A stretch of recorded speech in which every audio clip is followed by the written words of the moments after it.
Good morning, everyone. This is Mortgage Pros 411. I'm Audrey Boycino with Kevin Casey, and today we are joined by Diego Sanchez is here, president of Housing Wire magazine. Welcome, Diego. Hey, thanks, Audrey. Great to be back. It's good to have you back. It is okay. It's Housing Wire Media, isn't it? It's not even magazine anymore. Yeah, so we are a number of things, but we aren't a magazine anymore. It is HW Media, and the brands under HW Media, probably people are most familiar with Housing Wire, but we also own a business called Altos, which helps real estate agents primarily be local experts on their local housing market. And then we own a business called Real Trends, which helps to do rankings for top agents, top brokers. And this year, we're actually launching mortgage rankings and a home builder rankings since we are all things housing at Housing Wire. All right, Diego. I'm just going to take a moment and say that this whole ranking thing is it all based on volume, dollar amount, all that? Of Yeah, so course. we are partnering with a fairly well-known platform in terms of mortgage data for our mortgage rankings. We haven't revealed who that is yet, but people will be familiar with the name. And we expect to launch our mortgage rankings in late March, and that will be very focused on actual production, people's actual production, not submitted production. All right, so Diego, here's a challenge for you. You ready? I'm ready. You're going to hate it. Get ready. All right, I want you to figure out a way to aggregate numbers for how many people were helped who were not cookie cutter, a paper, slam bam, thank you, ma'am borrowers. Because this focus on, oh, number one, when that guy gets indicted a couple of years later for fraud all over the place, I'm over it. I'm like, how many borrowers have you helped? Who can we help today? That is the focus. I think it should be. So while I appreciate the whatever uh showing what kind of volume people are doing, there is so much more to it. Audrey, how would you rank that? I mean, would you look at credit score? I know credit scoring is a hot topic. How would you think Nope. about like hair on the deal? So I would say I will speak for experience, and Kevin can chime in also because he too has a lot of out of the box kind of borrowers. So my deals right now are they're long. Like I just had one go into contract Sunday. I've been working on it since October. It was somebody whose landlord approached them and said, "Would you like to buy the triplex you're living in?" And it took them this long to get through all of the inspection, like check out, can they afford it, all of that, what's really going on with this Victorian building, all of it. It took this long. So what is it, the end of February, October, November, December, January? We're 4 or 5 months in on this puppy. I have spent countless hours. All right, so if you take number one in any ranking on volume, they're not doing this deal. They're not, because they're going to tell these people to pound sand way before. They're not going to give them the attention. And when I met, pardon me, doesn't fit in their box. Exactly. So well, this, the rich is in the niche, as they say. So the guys that are doing the high volumes, they're taking their niche, whether it's being, whether it's just doing forming, or whether it's okay, but picking one of those, basically those three, they're just turning it like crazy. Same thing in the banking world. A lot of them are doing, one former, but all he does is 7-1 arms and just, and I was like, dude, that's really not the best thing for your client right now.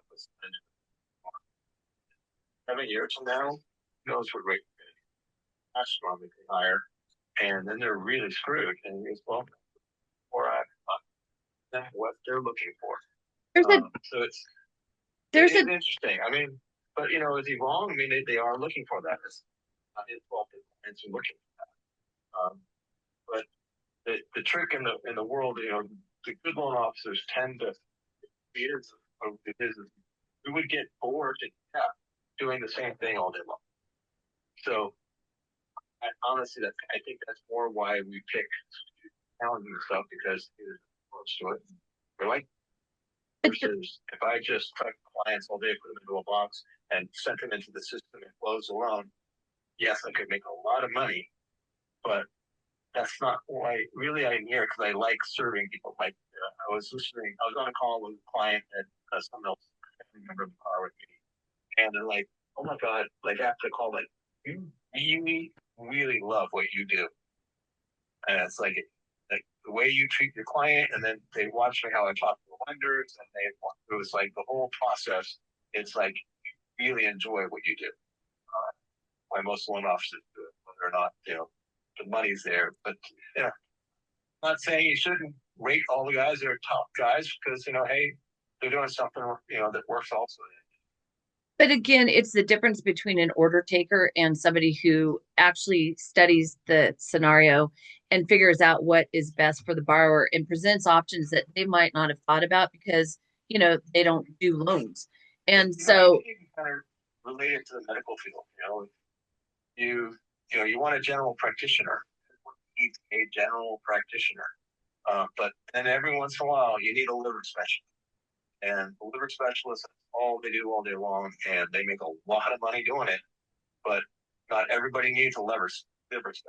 but I think we've noted in the last couple of years, and it continues to trend this way, where first of all, the industry as a whole is really become geared to the next refi boom, right? So everyone's really dependent on that. We have to have that to feed the animals that we've created, which are, we have to report to the investors quarterly. We have to show increase in earnings. It's all about volume and dollars, and it's become less and less about the borrowers.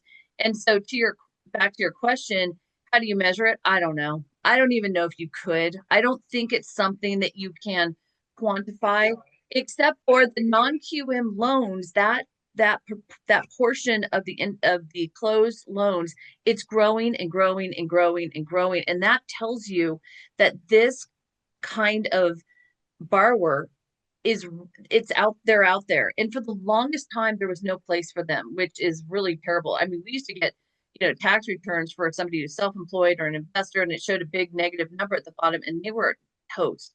And now we can get those tax returns and we can dive into their income, and we're still doing ATR, ability to repay, making sure that they have a way to repay. And it is night and day. We have options for them, and more than one in a lot of cases. And Lilia, if I butchered your name, I apologize, just said maybe you can measure by customer satisfaction. I don't know. Like, how do you do that? Do you do it by the number of words in a 5-star rating? You know what I mean? Did they bother Right. to write something? It's not easy data. You can't just go off of pure numbers, which again, I've got a kid who's Mr. Data. So I understand all that and I appreciate it, but there is so much more. You know what I mean? Yeah, I agree, and I like all the comments that we've been getting. Jill said, she ranks herself against her goals and how her customers return and refer to her. Yeah. And this will be an evolving program. So just to give a little bit more detail, we have been ranking on the real estate side through this Real Trends business that we acquired 4 or 5 years ago. That business has been ranking on the real estate side for decades. And so that program has really evolved and expanded over time. And we actually get pretty local. Last year we launched city pages. So we get down to the city. I can see Wow. us eventually diving into zip codes or neighborhoods. Wow. And so as you get more local, you can get some more of those stories Yes. and, so sort of more qualitative experiences. But I've definitely noticed that as we've evolved on the real estate over time, we are pulling out more of those stories, and it's not just the cookie cutter stuff. I mean, I think that stuff helps because there can be a playbook to scaling up. And I think some of those stories can come out of, the top national producers. But as you get more local, I think you get more interesting. And so we definitely want to get more local over time with our mortgage rankings. I think it's interesting too because we have a lot of the bigger lenders and all the big well-known names, and sometimes their models are you just throw such enormous amounts of volume against the wall and see what will stick. So to that point, I have done a lot of fallout from those lenders. And often I get the phone call and they're like, I was working with XYZ and Yep. all of a sudden I don't have a loan. They said no for, they don't know why, whatever, right? And I take a dive into it and I'm like, I don't know why they said no. A lot of these borrowers are absolute top notch, properties are great, don't ever have a problem, and I close them. But again, do you want an order taker or do you want somebody who's a professional who is working on your loan? So I think it'll be evolving, but I hope it's evolving, and I hope there is more of a focus on the borrower and less of a focus on can you pump more dollars into an investor's pocket. I mean, it's not the narrative by any means. Nobody, above our level wants to see this, but I want to see it because I'm working with the borrowers, and that is supposed to be, in my opinion, what the industry is all about. And once we lose sight of that, we have lost our soul and we are in dangerous territory, and then we just get lost. So Yeah. Yeah. I mean, I really do hope to, and I feel like this has happened on the real estate side with our rankings. We really want to evolve our programs with the industry yeah, and in collaboration with the industry. And so I'm just gonna play, the first 15, 20 minutes of this conversation for our product team and for our rankings team, and they're gonna take this feedback, and we will build on the fly. I think that's great. And I had to refer, I had a I can't, what's wrong with me today? I had a realtor call me last week and they said, I have a borrower. I was referred to you by another realtor I work with, right? So if not for that, the next sentence would have killed it for me because I don't work with people who are shopping, right? She said, I have somebody they've gotten approved, but this other realtor suggested they talk to you, blah, blah, blah, because they'd like another opinion. In the course of that conversation with this realtor, I realized that she and I were so on the same wavelength. So she cares about her clients first. She's super professional. She knows her stuff. I mean, she was just great, right? I never looked up to see how many deals she closes. Honestly, I don't give a single crap. I just want to work with people who are focused on their borrowers, who are trying to do for the borrowers what is right for them and not looking at the transaction like another notch in their, oh God, so raw bedpost. Anyway, so I think it's an interesting market. It's always an interesting market. And again, as I hear people who are, in our industry who are saying, oh, we need to have a 30% decrease in values to right size everything to make it more affordable. And I'm like, are you high? No. Like, I mean, It's not gonna I mean, happen. what? It's not gonna happen. It's not going to happen. B, more importantly, and it should be it shouldn't happen because that doesn't fix anything. It creates a meltdown, and it has the effects, the fallout of all of that. I mean, just based on this person, anytime you've got a narrative where it's all going to crap, it does go to crap because it's contagious. So everyone thinks, oh God, the sky is falling, and then they act accordingly. It's like a Yeah. nightmare. I mean, I don't think it would be a bad thing if we spent a couple years flatlined, right? With Yes. Yeah. values not increasing or even Yep. like decreasing by 1 or 2% per year. That's probably healthy because it was a little bit unhealthy. We got into a pretty unhealthy housing market for a couple of years Horribly. there. And so, we can sort of right size that with a couple years of just kind of staying even, Yes. and that will improve affordability immensely, especially if it's paired with a continued decline in mortgage rates. Exactly. Okay, so for me personally, I just want to say I don't care if it's a 0.5% on the positive side.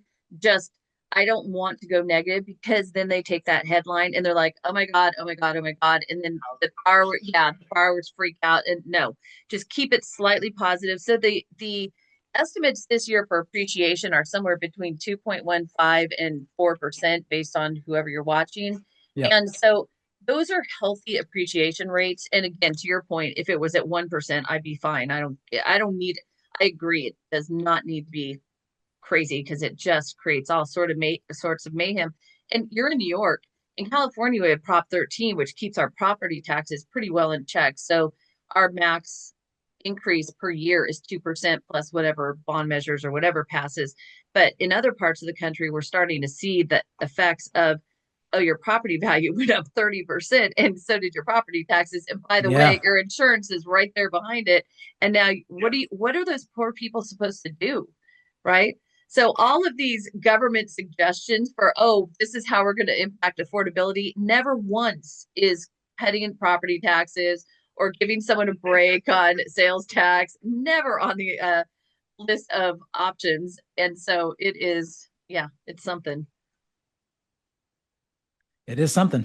Yeah. Okay, wait. So a couple things. So number one, you have a new furry friend in your life. Where is it? Where is she? Oh, I do. She is napping in the other room. She will join us probably in 20, 25 minutes. Great. Okay. I'll have my son bring her in so we can all meet her. That But sounds great. she's doing Um, great. Cat or a dog? Puppy, a golden doodle puppy. she's so cute. So cute. Oh yeah, the puppies are those are amazing. Yeah. Okay, just to go backwards, usually I do this in the beginning. We went right off to the races. Wednesday, that'd be tomorrow, we have mortgage apps from MBA. Thursday, we have jobless claims. Friday, we have PPI producer price index, which, you know, who knows what that'll be because we had PCE come out, and even though we'd had great CPI numbers and we'd had good PPI numbers, PCE, personal consumption expenditure, went in the opposite direction we were hoping for slightly. So I don't know. What do you think? Wait. I think tonight we're going to learn that we have the best economy ever. Okay, don't start. Don't start. Oh my God. A plus. Oh my God. Um, I try to behave. It's so hard. That is not helping Kevin. Okay, so I did think it was interesting to note. Hockey games ever. Well, that's kind of true. Yeah, at least for the moment. That's great. I actually was curious, because you I watch all these reports all the time and you're putting it all together and it all sorts of blurs every once in a while. So I wanted to be super clear. Who is providing these inflation reports? So I thought it was interesting to note that CPI and PPI are both produced by BLS, the same institution that provides our jobs numbers. The PCE number comes from the US Department of Commerce. So the I I don't know much about the Department of Commerce. Do you? I don't know a ton, but I do know that that PCE data is the one that is preferred Yep. by the current Federal Reserve FOMC. So I think they give that a little bit more weight when they are thinking about their rate decisions. It is 100% their preferred index, and they actually are looking at core PCE in particular, not just headline. And that's where that 2% number we always are hearing about. And it's been that way for a long time through many generations. And it dates back to when Janet Yellen was, oh, was she Treasury? Was she Treasury Secretary? No, no, it's before then, right? Anyway, goes way back. So there is some conversation with the current administration as to, is that the number we should be shooting for? Since we haven't been there in a long time. So if the core PCE is supposed to be 2% and we've been well above that for a very extended period of time, you know, doesn't make sense. I don't We have know. we have a Fed Reserve chair turnover coming up pretty Yes, we soon. So do. Powell has been pretty focused on that 2% number. I think there are folks out there who think a range might be more appropriate, right? Right. Like, 2 to 2.5%, target a range Yeah. as opposed to target a specific number. I would probably be in that latter camp of, Me too. targeting a range, making a Yes. little bit more sense. Yes. So we'll have to see. My guess is Warsh, we'll be looking at.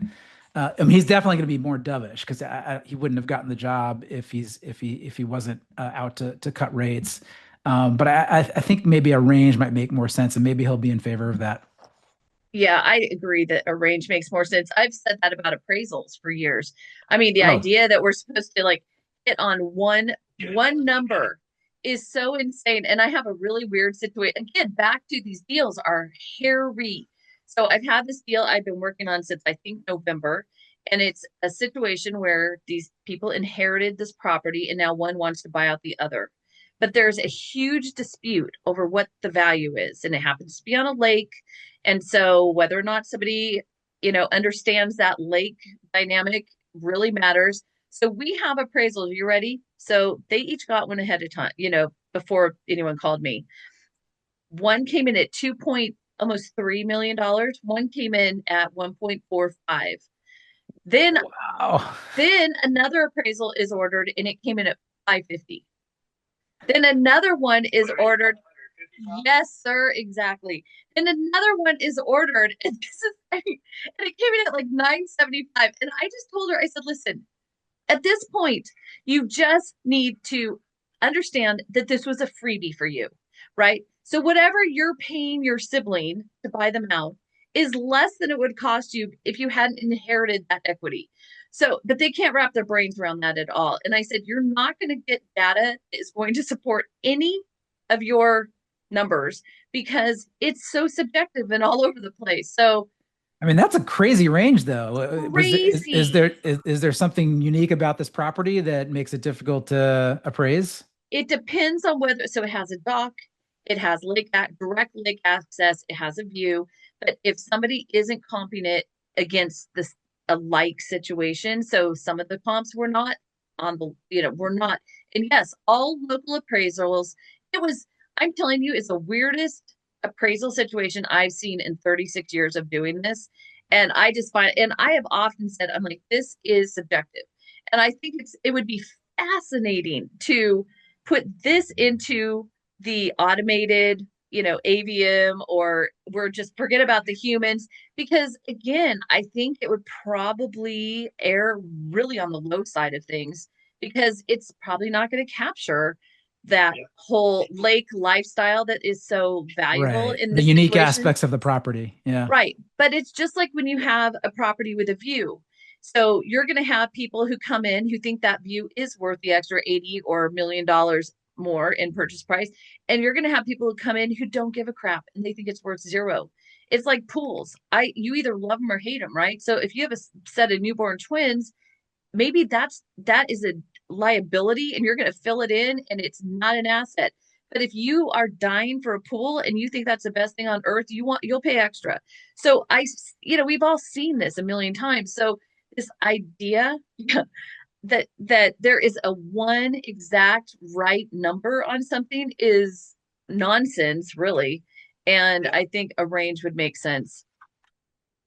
Kevin, you look like you're pondering this. Well, I've seen it, in my own neighborhoods, and so like where high-end homes in areas that don't have a lot of high-end homes, the values swing wildly. Yes.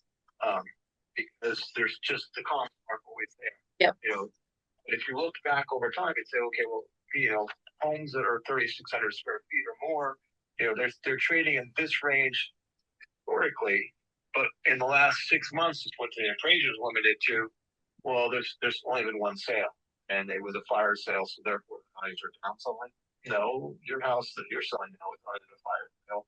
You aged beautifully, and it's going to go top dollar, and there'll probably be multiple offers and say, "Oh my God, it went way over asking." Well, it went way over asking, but it only compared to what its other houses in the area sold for 2 years ago, or It really depends, I think, on whether or not the people in those transactions have extra money to bridge the gap if that appraisal comes in lower. So we were in a meeting the other day, and a realtor was talking about Marin County, which is north of the Golden Gate Bridge, and there was a property that had living area downstairs that wasn't permitted. So they listed this place for like $2.5 million. I'm off on the numbers probably a little bit, but not much. $2.5 million. They got 11 offers. It went for $3.3 million. And then he had another listing somewhere else, and three of the buyer or prospective buyers who were interested in that one had missed out on the other one and had completely misjudged the market. And I am hearing this all over the place here is multiple offers if the property is marketed correctly, if you have good realtors involved, if it's fixed up, if it's checking those boxes, multiple offers all day long going over list price. But it depends always on, was it marketed correctly? Did they do all the right things? Yeah, the other one is layout. The home's layout is really critical now. Yes. The number one thing people, especially you guys who do the fix and flips, they look mostly at layout. So I was and they were showing me this house, and I'm like, no, let this one go because the layout is beyond funky. You can't fix that layout, and no one's gonna make it all beautiful. You put the nice kitchen, the nice bath, and put in hardwood floors and put in new doors and new everything, and make it all look nice. But you can't overcome the stupidness of it. That's a great point. Yeah. And it doesn't show in the stats. Right. You can't say, okay, how stupid is the layout? It doesn't show anywhere in any stats. Let's rank that. Square footage. That's all they look at. But the buyers know stupid outlook layout. And it's kind of funny. I was talking to a property manager yesterday who has a client who put an ADU in their property a few years ago. And I started questioning this literally when the whole topic started, because I'm like, okay, so if you're spending, and the ADUs around here are $300,000 to $500,000 for a little tiny little cracker box. This is not anything fancy, right? So these people put in a 3-bedroom, 1-bathroom, 800 square foot ADU on their property, and they can't rent it. And I'm like, okay, so did they, hopefully they did their budget so that they can make their mortgage payments without the rents. I'm hoping. But the rooms are so tiny, tiny, tiny, and the layout is so funky, they can't even find a renter. Yeah, 800 square feet for 3 beds. That's tight. It is. And I said, okay, can you just like blow out one of those walls and make one of those bedrooms bigger or something? And he goes, no, there is a load bearing wall that that's the only wall that could come out and you can't take it out. And he said the cost to fix it would be like 200 grand. I'm like, oh my God, what a waste. Yeah. So again, like when people are like, we have the legislature, et cetera, pushing ADU, this will fix affordable housing. And I'm watching people list their ADUs for $4,200 and they're 900 square feet. I'm like, I hope you got good advice before you spend that money. Yeah. I really do. I had that story I shared where I had a client who wanted to put an ADU downstairs. In San Francisco, you have a lot of homes that are 2 stories. And the downstairs used to be entirely garage space, but you don't need room for more than 2 cars. So that space can be used as a living space. And so this guy, he wanted the money to borrow or take some money out to build an ADU. And so I go, well, here, do this fast. Go out of this weekend, look at open house. And I want you to look at 2 things. If you can find any open houses that are 2-unit, 1 bath upstairs with a 1-bedroom with a living area and a kitchen downstairs for an ADU, or go the other direction, find where they converted the downstairs into 2 rooms and a bath that are in the house. Tell me which one is higher value. And it comes back as, oh my God, the values were insanely different. No one seems to want the ADUs, but everyone wants a 4-bedroom, 2-bath home in this area. And there was like a $200,000 to $300,000 difference in value on the houses. And he's like, well, I nearly made a big mistake adding an ADU. Now I'm just going to, around. I don't need them right now, but it definitely adds value to the house. You live in Brooklyn, land of the little tiny apartments, don't you, Diego? Yeah, totally. People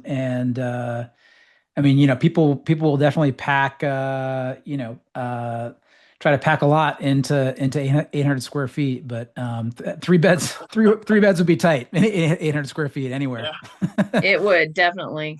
Okay, so I always am looking for ways to help our listeners avoid mistakes or have success. And here's a helpful reminder for everyone. If you happen to dump your tea in the middle of your laptop keyboard, don't do the following. Do not pick it up and shake it. Do not leave it on.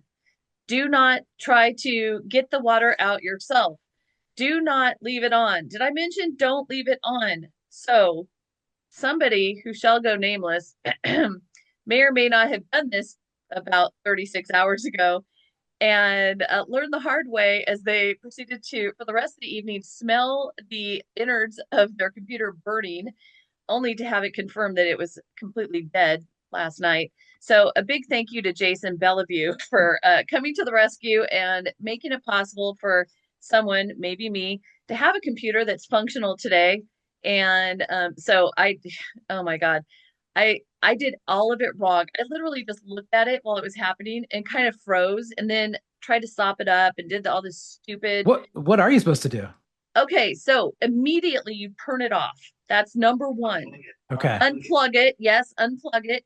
And then you're supposed to tip it over so it's like sideways. You try and get, like sop up water if you can in like, but then you just pray after that. That's the only other thing. And then apparently you call Jason Bellevue, who is, so he's just in case you're not aware, he's the state president for the California Association of Mortgage Professionals, but he's also the guy who, with a heart, has done our YouTube channel, which we're actually using again now. And there you go. And the reason, by the way, so somebody made the comment, so that's why Kevin sounds like he's in a tunnel. No, it wasn't Kevin. Kevin sounds like he's in a tunnel because for some reason his Zoom has decided he should have no audio, and you are hearing him through the speaker on my telephone, which is right next to the microphone. So it's a make it work moment. We're making it work. Exactly. Hey, we're loan officers. All we do is figure out how to make it work and adapt and, figure out what the hell we're doing next. So, okay. So someone asked if you could blow dry it after you tip it over. Apparently not. I don't. Okay. Yeah, it is. Let's start with don't dump your tea in the middle of your keyboard. So, holy schmoly, that was something else. Okay. So what else? Oh, next time get a tablet, Audrey, with a separate keyboard. And therefore, if you drop the thing, you just pull the keyboard off your tablet. Your tablet is just fine. And you go out to buy a quick new keyboard for it. You're good to go. Yeah, well, considering how many years I've had my tea sitting next to my keyboard, and this is the first time it happened. I mean, when you spend the next 48 hours just going, oh my God, I'm such an idiot. I'm such an idiot. Okay, just for fun, if you are in California, please take note that Cal HAFA is rolling out the Dream for All yet again. I want to be clear, these are funky but very doable guidelines if you are lucky enough to get your borrowers approved to do the loan. So they're going back to the lottery system. It is not on a first come, first serve. You have to be a first time home buyer. You can't have owned a home in the last 3 years. But more importantly, you have to be a first generation home buyer. Neither your parents, they can't they can't own or have owned a home in the US. And then in parentheses, by the way, it says, or if you were in foster care. I'm like, okay. Anyway, California residents only. So wait, if you're in foster care, you can buy the program? I guess if you can, if you don't have parents who were parenting, I suppose. So you have to meet Cal HAFA's county income guidelines, but their income guidelines are high. Like those limits are high. So, and then you're buying $25,000 is it's not, it's not, it's not 125. It's way more than that. So though we just look it up. Geez Louise. I mean, anyway. I think it is close to 180. No, I actually think it's higher, and we're going to stop guessing about that because it's retarded. Oh, excuse me. For the rest of the country, it's $180,000 low income. Oh. Yeah, actually, and I think it's higher than 180. But again, you can make $180,000 around here and be very poor. I promise that is true because, and God help you if you have children who are doing sports, at which point you may as well just, live in a tent, hope for the best. And you have a Labradoodle. Oh, those Labrador, I don't know how much they are in New York, but they are not cheap here. Okay. So the Supreme Court came down and ruled that the tariffs were not okay. However, since then, not okay. I'm trying to figure out That's how the to scientific term, right? Yes. I'm trying to figure out how to say this without, like, again, we really try and stay Switzerland. Okay, so I'm just gonna say it's too soon to know how this is going to play out because someone may or may not have doubled down in the last couple of days and is trying to figure out a way around that. So in the meantime, I've had a conversation with somebody who buys a certain product from overseas where the internal conversations in that large company have been, are we going to get refunds on the tariffs we paid? Because they paid tariffs last year to the tune of almost a million dollars, and then it was deemed afterwards that those tariffs they were going to be excluded that category. And so, are they getting a refund? I mean, what are your So, thoughts? well, I think likely yes, but you will have to go through the process of suing, Oh, sue through suing, you get it. yeah, I think there's going to be a legal process, and so there have been several companies that, including Federal Express, that have already filed suit to recoup any tariffs paid, and I would expect that the federal government is not going to make it easy, is not going to make it just like an automatic refund, and so people will have to go through like Lilia said, go through court battles and you also have to make a political decision, right? Like, am I gonna go against this administration, which in some areas has taken retribution against folks who have gone against them in terms of business. And so you have to make a couple different decisions before you go through that process. But I do think it's going to be a process, and I do think a bunch of people will go through it and ultimately get their tariffs refunded. So basic, and so the consumer, we're not getting our money back. Yeah, like I heard a good example of like Target. They paid tariffs on the T-shirts that they purchased, but they have no record of who bought those T-shirts, and the consumer has no idea how much the tariff was reflected in the price. It may not have been reflected at all. The tariff, Target may have eaten the entire tariff in some cases. So Yeah, and I think the folks who have a better chance of getting refunds are those who ate it.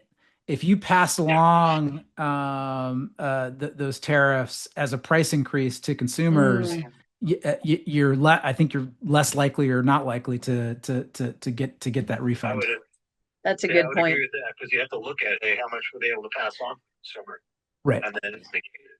Well, But and it's a then he mess. It's it definitely a mess. well, and then here's the next part of it. So let's say that the tariffs are now deemed to be, you can't have them. So they're going to need to get money from somewhere. So are they going to issue more debt, which would cause the rates to go up? I mean, how That does that that all that was play out? my concern, and we actually had Mark Milam from Highland Mortgage wrote an op-ed for us several months ago. I mean, I want to say like over half a year ago, that was about exactly that. And, if they are ruled illegal, and I think at the time it was considered less likely that they were going to get ruled illegal, and it became more likely over time, especially when they expressed a lot of skepticism in the hearings, that them being the Supreme Court. But he wrote that, not only could they take away a pretty big source of revenue this year, right? But having to repay on top of that when I think they were using these tariffs to fill some of the hole in the deficit that has been caused by the tax cuts. So I think it's going to be a challenge for sure, and I'll be interested to see. It won't be a challenge right away, but as the year goes on and as that deficit grows, as a percentage of GDP, how does the bond market react, and do they require a larger premium, which could make mortgage rates go back up? We've had some relief over the past 6 months, which has been very welcome, but I wonder if some of that could be reversed if those treasury rates go up. Well, that is a really interesting question, and it kind of begs the question of, all right, what are we waiting for as far as rates go, right? So, and when I see the estimates of not estimates, when I see people say, okay, well, NBA says the 30-year rate is this, for some reason I'm always way below that, or significantly to me below that. So But regardless, whether we're just above or just below 6%, I mean, it does make a difference on whether or not people are going to make a move in the market. That definitely, Yeah, we I, I, I know it want. impacts things. I'd love to find out from the two of you as people who are active producers in your markets. I mean, do you think the golden rate for a long time people thought 6% was going to open up a floodgate? Has that shifted south a little bit in terms of like what would get people off the sidelines? Diego, let me just tell you, there is no golden rate. Do you know why? Because whatever rate we're at, everyone wants something lower. And we have seen it over and over and over. And when I was quoting people 2.25%, they would say they wanted 1.75. It doesn't matter in a lot of situations. Now, does it impact whether someone, I mean, there is a big difference between 8% and 6% in your monthly payment and also Yeah. psychologically. But when people, I literally had somebody yesterday with a 630 credit score tell me that he was really hoping for something lower than 6 1/8. And I'm like, uh, are you out of your mind? I slapped him around a little bit. And by the end of the conversation, he goes, oh no, okay, yeah, you're right. I'm like, damn right, I'm right. Like you can't allow people to say things like that without correcting them and Right. helping them. But They wanted 4%. I'm like, no, you nope. don't. I know he said the same thing. I'm like, no. I said, not only, I mean, I don't think we're getting to five. I mean, if we did, maybe 5.5, if you pay it, I mean, because we're like almost, we're close right now, but it is a fool's errand. And again, when you get too greedy, you miss out. So it is, so I don't know. What do you think, Kevin? Do you think there's a golden number? Well, there isn't a way in the fact that one of the problems right now is people are not moving. Um, That's a from capital gains problem. That is not a rate it's not just problem. capital gain. It's property tax reasons, it's capital gain reasons, it's income tax reasons, it's Same thing. interest rate reasons. All of those kind of go into it. And I've sat down with the clients and like, well, have you thought this out? You want to move? Okay. And because I go through the math of them the beginning because I've been this where you go and also wait, I'm talking to my CPA now that I'm in contract. It doesn't make sense. I don't want to do it. Then they got a problem. They got to pull out of a deal. And that could cost them $30,000. Money deposit back and blah, blah, blah. But like, I've known people, I've done the math. They have a big, 4 bedroom, 3 bath house. They want to move downsize to a 2 bedroom, 1 bath. And you start doing the math with them. It's like, well, your property taxes, fortunately in California, we can transfer property taxes. But If you're old. Yeah, if you're older, but there's limits on that. And then there's but you're going to pay a capital gain on your profit on there. Here's our um, Here she Look at is. that This face. this is Maple. She just woke up. Hi, You just Maple. How are you? look, look. He should put peanut butter on that fire on that microphone for you. Ah, She's a ah, very sweet girl, and she's been a total snow puppy. We got her about a month ago on the day of the first big snowstorm that hit New York City. And then we had another huge snowstorm yesterday and Sunday. And so she's only known snow on her walks. that's wonderful. Oh my God, you are so, what's your name again? Maple. Maple. Maple, you're adorable. Okay, so I think she's a cousin of my mom's golden doodle and my brother and sister-in-law's golden doodle. They look like they are related. So, oh, she's darling. Thank you. We need a respite occasionally in our Yes. business from all of the crazy, and I am so glad we had that. That was A walk. lovely. 10 Um, minutes. so if you go back to the rates, Fannie Mae is forecasting 6%, NAR's average this year. NAR 6%, Realtor.com 6.3, MBA 6.4. They're all over the place, but the median is 6.18, which for me, again, we're well below that at the moment. So, I mean, I would like to see us just below 6%, but every time somebody tells me that rate is high, I smack them around because that's ridiculous. So, I mean, I think that it's tough because we had several years of rates below 3%. And so people got used to really very unrealistic mortgage rates. We actually don't want mortgage rates really below 4%, because that's a sign that something is very wrong Yep, in the exactly. economy and in the world, right? Like Yes. we got those really super low rates because there was a global pandemic, Yep. and they were probably even too low for too Prior to that. long. And they created that unhealthy housing market that we talked about. And Yep. so I think that you're right. And Housing Wire is expecting mortgage rates in the range of 5.75 to 6.75% for 2026. That's a Um, huge range. Six and three it, quarters? yeah, I mean, and I think on the upside, because there's still potentially inflationary pressures, Yeah. and or like labor has not broken yet. Like it's been softening for a while, and we saw a little bit of a pickup in January, but only in one sector. Could labor actually turn around in 2026, and grow from here?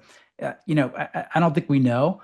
But I think you're right that anything too far below like 5.5% could get us back to, unhealthy balance between supply and demand. And I think we want to stay where we are, which has been a little bit, I mean, obviously very slow for a couple of years, but it's gotten significantly more healthy and in balance over the past year. Yeah. And balance is good. Like we want balance. Yeah. Okay, so back to PCE, which came in a little hotter than we were hoping for in December. One of the things that I thought was interesting about that is that video streaming and rentals were up 19.5% month over month. They're up 29% year over year. And I was giving my friend who makes animated films and just finished one not too long ago for Netflix. I told him it was their fault and what the hell was going on. And so those streaming services, I just want to encourage everyone to go cancel anything you're not using because they're out of control. And if I recall correctly, weren't they supposed to save us all money? And it was going to change everything. It was going to be so much more affordable than cable and all this nonsense. It's just, Oh, I pay so much more on a monthly basis now than I ever did. No, that really did not happen. I mean, there is a lot of content. Like there's a lot of content there to is. access. There But I is. think you make a good point that like let's be prudent about Yep. like there are certain services I'll look over the past 5 or 6 months and I haven't used them once. Yes. Gotta let them go. Gotta let them go.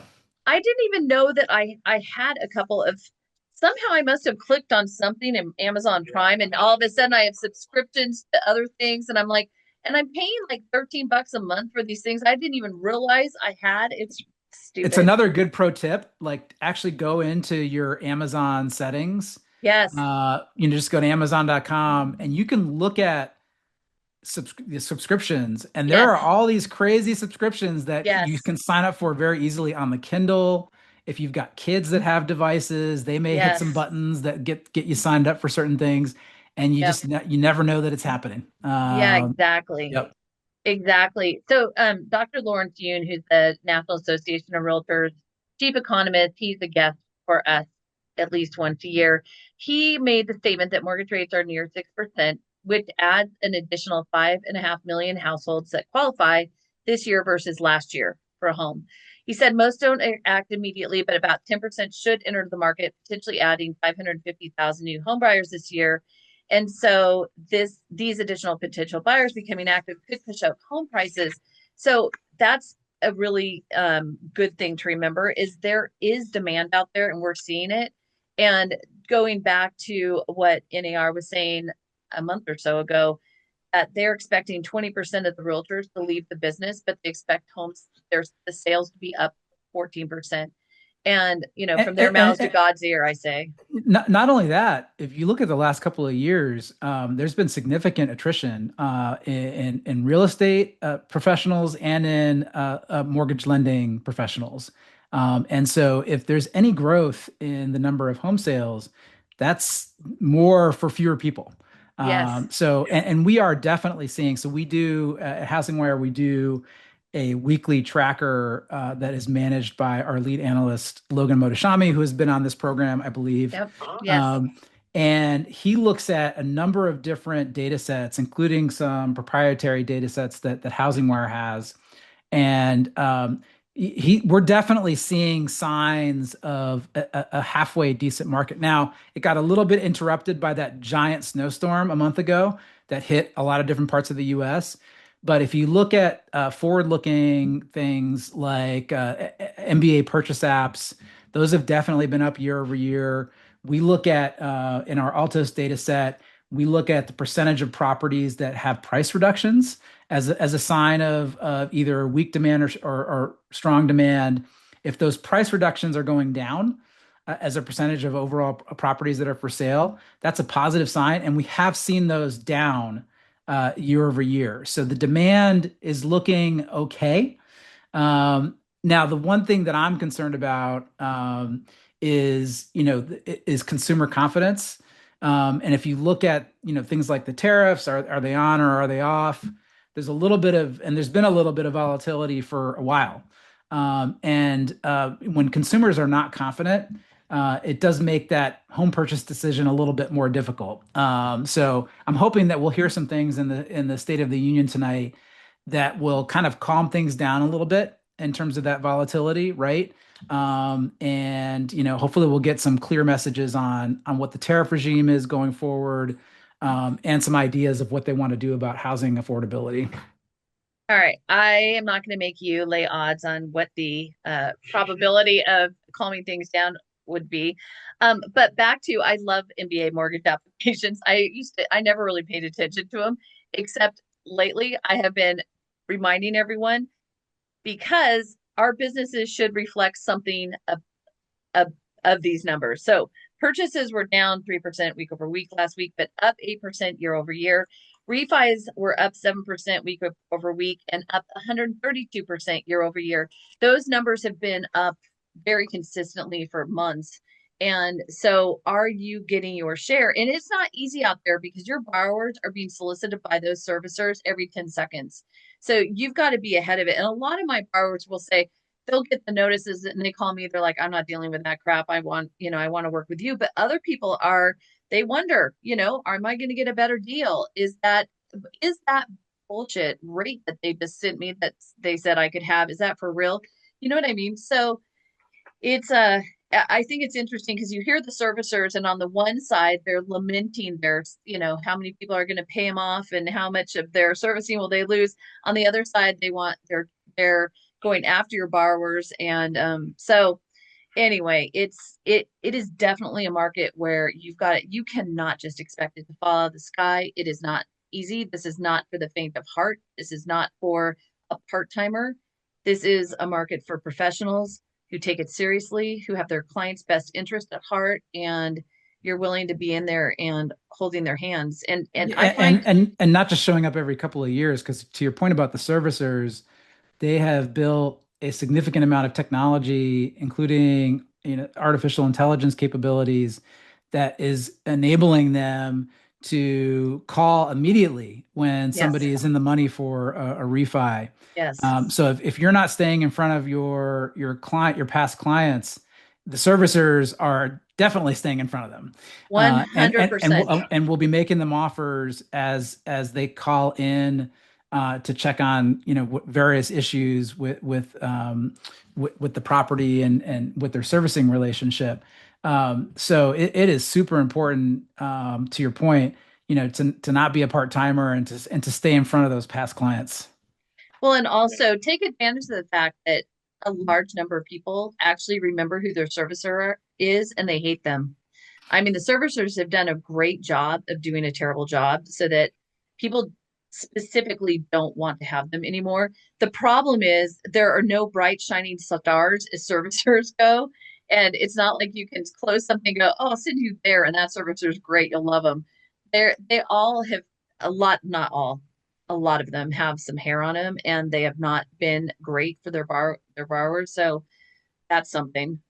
Kevin, you're going to Yeah, say also, something. well, I was going to say that the servicer also gets the trigger once we pull a client forward, even with the new rules in place because they got Yep. exemption Yep. to keep the sort of trigger lead.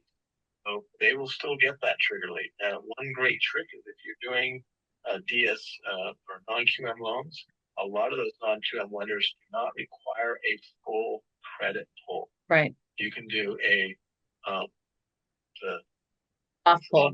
Soft pull. Soft pull. You can do a soft pull. There's no triggers, and you close it before the servicer knows about it. Diego, is there other than the fact that it looks like you and I called each other before we chose our clothing this morning, is there anything else that we should talk about before we're done? What's on your mind? So I mean, the big thing that's on my mind is we are preparing for our big annual event, which I'd love to get both of you to. It's called The Gathering, and it takes place at the end of April. And we expect over 1,000 industry leaders from across mortgage, real estate, home building, title, appraisal, the whole single family residential ecosystem in the US, from across all of it, to join us in Austin, Texas for the gathering. And if anyone's interested in that event, you can just go to Housing Wire. There's an events tab at the top of the page and just click on the gathering, and you can learn more information. That's great. Cool. I have promised I'm going to bore them. I don't care if it bores them, but I want people to remember every single week, at least for a while till I get tired of it, that 2/3 of all wealth in the US comes from home equity. So for God's sake, own a place. That we have had a positive return in housing 78 out of the last 83 years. And that progress is everything. And if we focus on who can we help today, that is what makes a difference. And you go to bed feeling good at night. So there you go. Just quickly, Yan had posted, but then you're incurring double the credit report fees for one soft pull and one for hard pull. And the point is that on non-QM, certain lenders don't require the hard pull at the end. They just close based on the soft pull. So that's. I don't think the opt-out pre-screen keeps you from the server search. I think you're right. I think you're totally right. So yeah, I mean, it always drives me nuts when an underwriter wants a demand prior to docs. And I'm like, are you out of your effing mind? Like, it's so dumb. I'm like, you want to lose this loan? That'll do it. I mean, let's let the servicer know now that we are almost done here. And then, yeah, then all this for nothing. So we know better than that. And we find a way to convey that to our underwriters, right? So with all that, Diego, we love you and we love Maple. It was great to see you. Thanks so much for being here, and we'll look forward to next time. And everyone, go, yeah, go get a loan, go close a loan.